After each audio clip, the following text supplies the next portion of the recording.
let me just conclude on this note. If you look at our website, votenader.org, you'll see all the subject matter that is on our table. Nader guns off the table for both Obama and McCain. Ask yourself, why is it that we can't get on the presidential debates? Because they control the debate commission.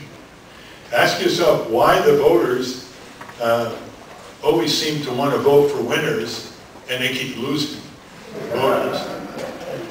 Ask yourself why people don't begin thinking more for themselves as to what their votes should mean, because these issues just reflect majority support. We are supported by a majority of the people in terms of the issue. You think people in this country don't want an aggressive crackdown on corporate crime, fraud, and abuse? And McCain and Obama have nothing on their website that deals with that, with any specific figures. How about a living wage?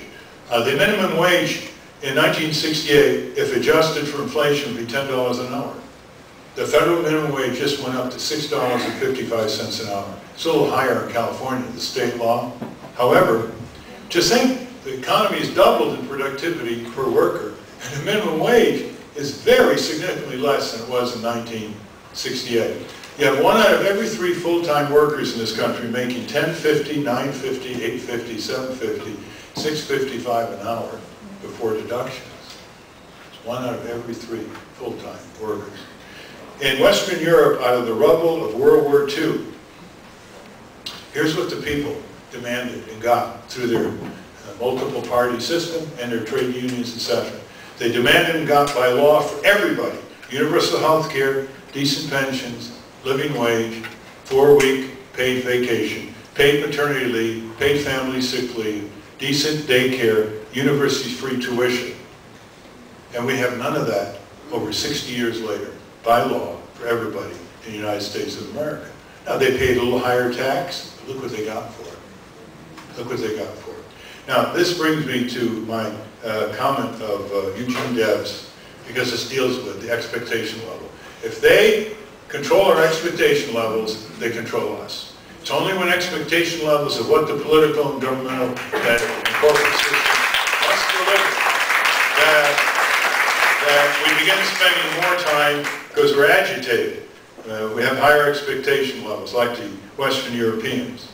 Here's what Eugene Debs said when he, at the end of his career, around 1920, he was asked by a reporter, "Mr. Debs, what's your greatest regret in your active life?"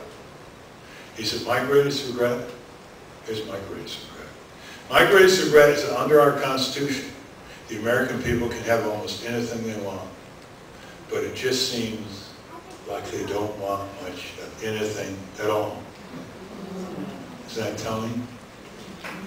And then he said earlier, better to vote for someone you believe in who loses than someone you don't believe in who wins, because that person's going to betray you. And that's what's been happening again and again and again. So help us light the spark to change American politics. Matt Gonzalez, 42 years old. You're going to hear a lot more from him in politics in California. Do you know what it meant for him to join this ticket with all his Democratic friends? It really takes a lot of courage. I hope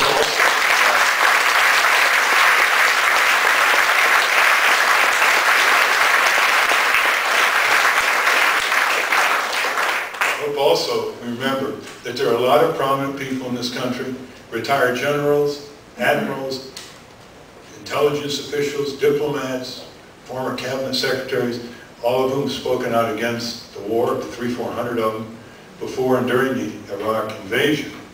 And they're not organizing, once they write their op-ed articles or testify, into a powerful bloc. There are a lot of celebrities in our country who know how bad things are. And in the 70s, we worked with them to block nuclear power, for example, and to go after the Vietnam War.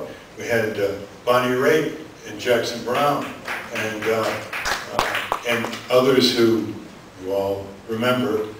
And now what we see are people of great sensitivity who are preoccupied with their careers. They're preoccupied with their book contracts, they're preoccupied with their concerts, they're preoccupied with their artistic expression. But there's one person here who wasn't preoccupied. He went to Iraq, and he left the tour path of the green zone, and he went into the alleys. And this is before the invasion, and he knew what was coming. And he wasn't briefed by the CIA or the NSA. He knew it was coming, and he went more than once. And when he came back, he was hugely ridiculed, pilloried by the retrograde talk show hosts, even editorials and papers who knew better. What was he doing? An interloper. His name is Sean Penn. He's here.